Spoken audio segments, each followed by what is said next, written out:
Pesquisadores, vocês já devem ter ouvido ou lido em algum momento algumas notícias falsas sobre as vacinas, as famosas fake news, ainda mais com a pandemia do novo coronavírus. Então, hoje a equipe do canal Fala Cientista trouxe esse vídeo para vocês, para mostrar todas as etapas que a vacina precisa passar para ser aprovada, antes de chegar até a população com segurança e eficácia.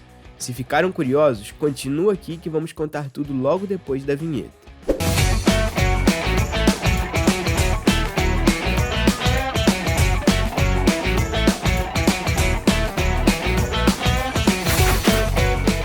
Então, sobre como surgiu a vacina, doenças controladas com as campanhas de vacinação e os centros de pesquisa do Brasil, já temos alguns vídeos no nosso canal, vamos deixar a playlist aqui no card.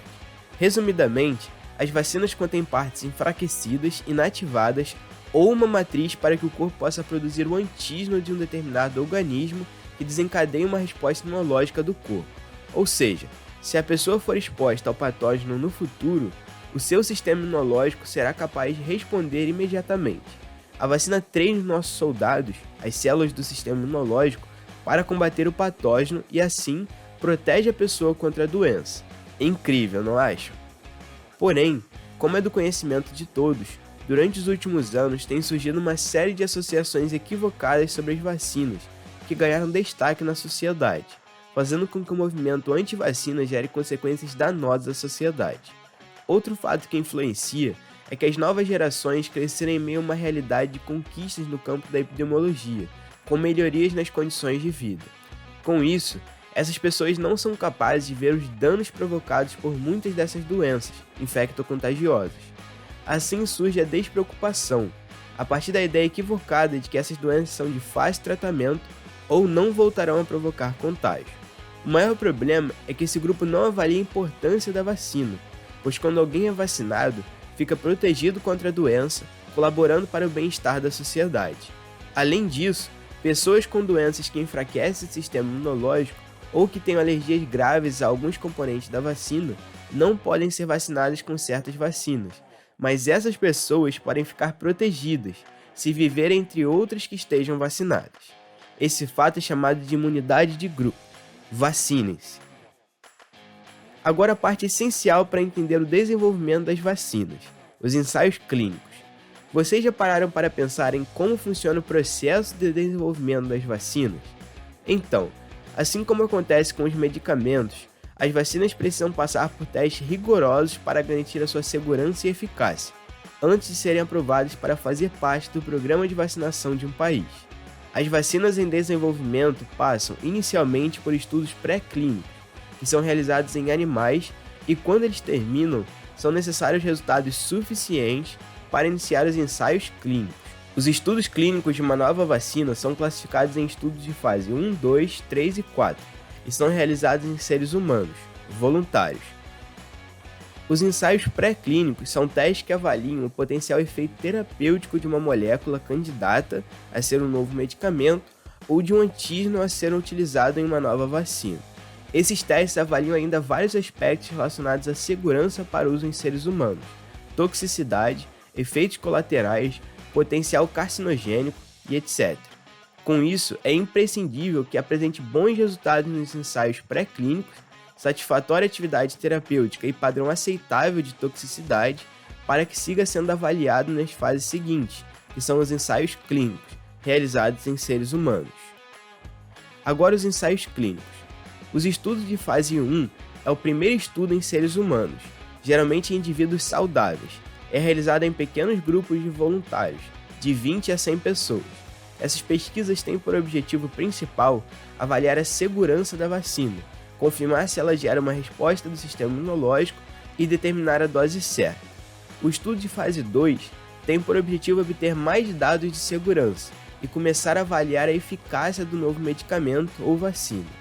Nessa etapa, cerca de 100 a 300 indivíduos participam para avaliar a capacidade de gerar resposta imunológica de diversos grupos etários e diferentes formulações da vacina. Um grupo que não tenha recebido a vacina é normalmente incluído nesta fase com um grupo de comparação, para determinar se as alterações no grupo vacinado são atribuíveis à vacina ou se ocorreram por acaso.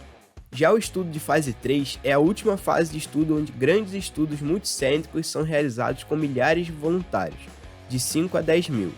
Os resultados são comparados com um grupo semelhante de pessoas que não receberam a vacina, mas receberam um produto de comparação, placebo, para determinar se a vacina é eficaz contra a doença que se destina a combater e para estudar a sua segurança num grupo maior de pessoas.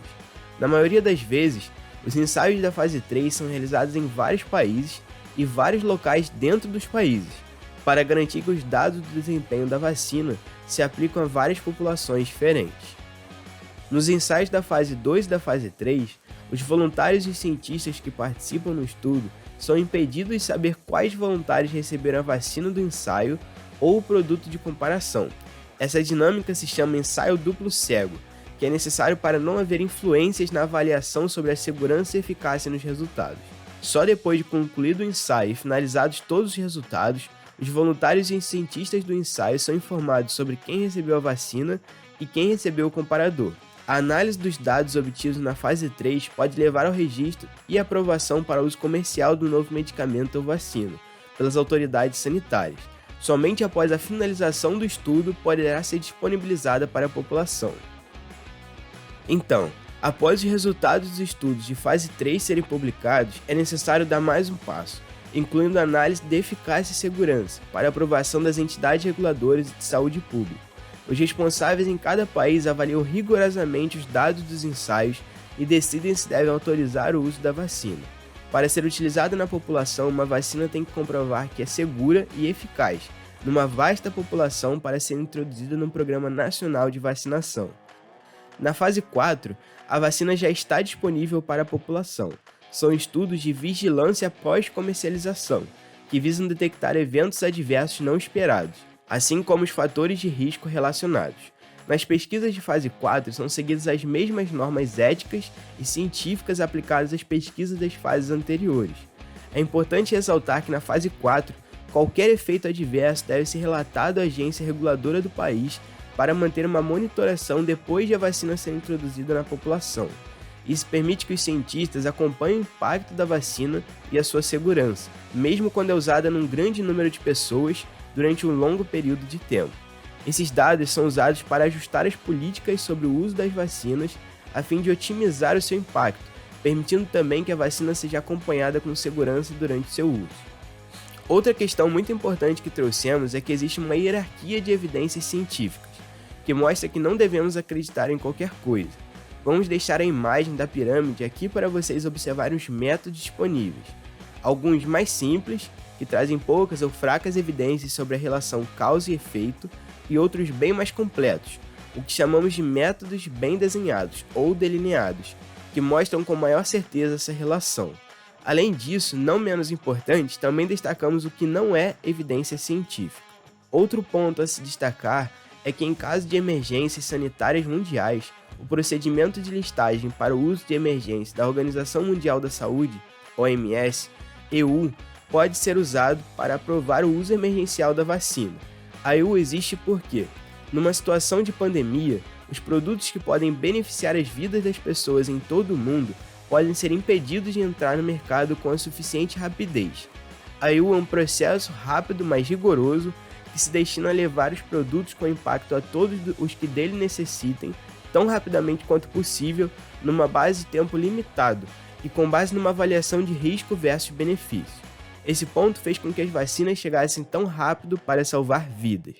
Vocês já devem ter se questionado, por que devo tomar mais de uma dose da vacina? Então, às vezes são necessárias várias doses, separadas por semanas ou meses, para permitir a produção de anticorpos de longa vida e o desenvolvimento de células de memória. Dessa forma, o corpo fica treinado para combater o organismo causador da doença específica, reforçando a memória contra o micro-organismo para combater rapidamente numa eventual exposição futura. Ao longo da história, a humanidade tem conhecido grande sucesso no desenvolvimento de vacinas para várias doenças potencialmente fatais, incluindo a meningite, o tétano, o sarampo e o poliovírus selvagem.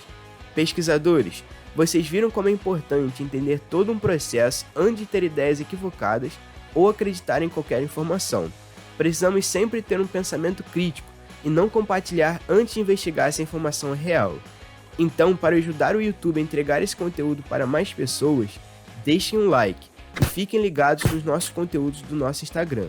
Como disse Neil deGrasse Tyson, tudo bem não saber todas as respostas. É melhor admitir ignorância do que acreditar em verdades que são falsas. Fingir saber de tudo fecha as portas para que a gente enxergue a realidade da forma como ela é. Então, pesquisadores, vamos sempre buscar o conhecimento em fontes confiáveis. Vem expandir a mente com a gente!